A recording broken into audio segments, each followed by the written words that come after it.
Kita niyo ho kung gaanong kagulo ngayon sa Senado, diyan sa atin sa Pilipinas. Aba, ay grabe ho ang gulo diyan. Mantakin niyo, nagkakagulo yan sa Senado dahil hindi naman sila nagkakagulo dahil sa paggagawa ng batas.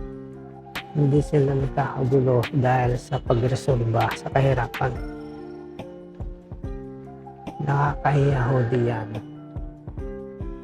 Ay nagkakagulo sila dahil sa mga nakawan.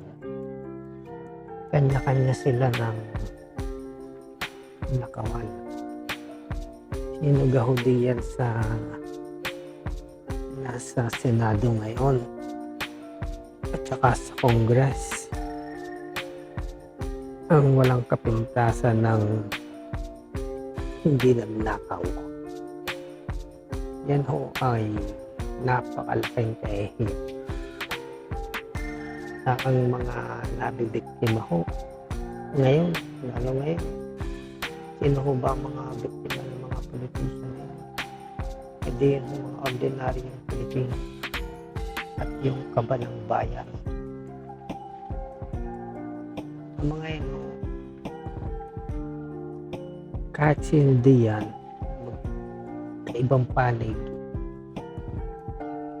lahat po yan may kapintasan ng pagnanakaw.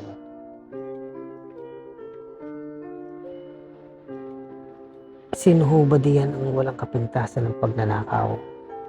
Ngayon ho, nag-aaway-aaway ang mga yan. Kasi kanya-kanya sila ng nakawan. Yung iba diyan siguro dahil sa hindi sila nabigyan,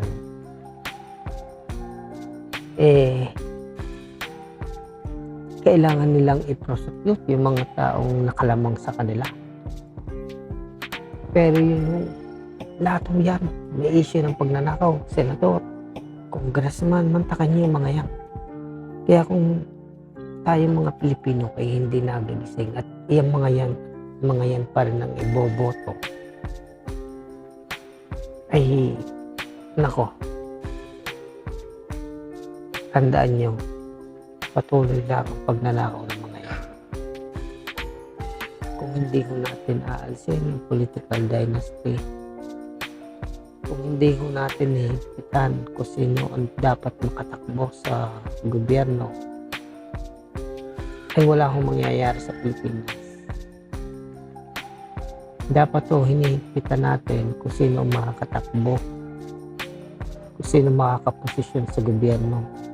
Yan lahat hong nadadiyan ngayon sa Kongreso, sa Senate, maging sa mga lokal, lahat ho yan dapat palitan na.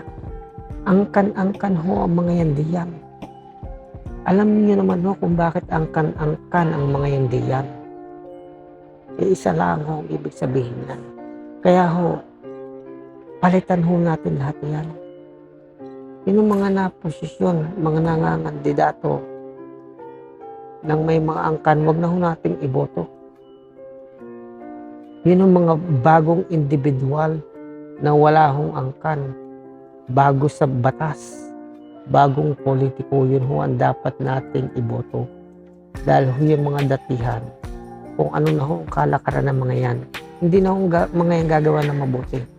Kung ang nakasanayan na ho ng mga yan ay magnakaw sa kaban ng bayan, yan ho ang gagawin ng mga yan.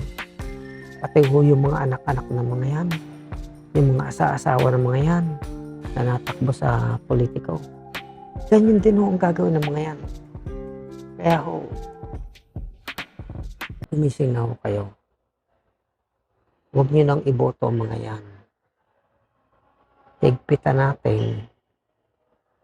Magkameron dapat tayo ng pamantayan na lang sa ating sarili na kung itong taong ito ay may bad record na at itong taong ito ay may kapamilya na sa politiko. Sa pansarili niyo na lang ho, huwag niyo nang iboto. Dahil isa lang ho ang ibig sabihin niyan. Ang Pilipinas hindi mababago kung tatangkilikin natin patuloy yung mga pamilya sa gobyerno. Tandaan niyo ho yan. Ang biktima ho dito ay ang mga mamamayang Pilipino. Ang biktima ho dito ay ang kinabukasan ng mga kabataan. Tandaan niyo ho yan. Yung kinabukasan ng mga anak ng mga politikong ito, yun ho lamang ang napapaigi. Pero ang kinabukasan ho ng mga ordinaryong Pilipino ay lalong nagiging kawawa. Isipin nyo, imaginein nyo na lang na kung mawawala ang pamilya sa politiko, dadating ang panahon magkakameron ng improvement ang Pilipinas. Lahat magkakameron ng pagkakataon para maglingkod. Mapa-ordinaryong Pilipino magkakameron ng pagkakataon para makapaglingkod. Dahil ho yung mga nadediyan niya sa politika, sa gobyerno, congressman, senator, maging mayor, maging lahat ho ng klase ng politiko.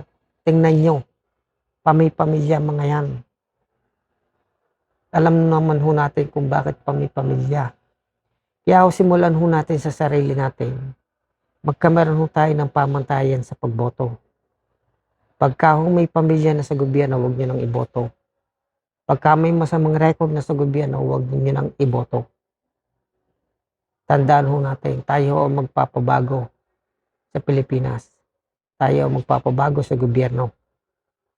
Dahil ang mga yan hindi gagawa ng batas para higpitan ang mga politiko dahil sila ho mismo ay nasa politiko. Sila ho mismo ang nagpapahirap sa bansa. Tandaan nyo yan, kanya-kanya lang sila ng diskartihan kung paano sila makakapagnakaw sa gobyerno. Kaya ho nangyayari yan dahil sa pamilya sila sa gobyerno. Dahil sa wala hong pamantayan, wala hong restriction sa pagtakbo sa politiko.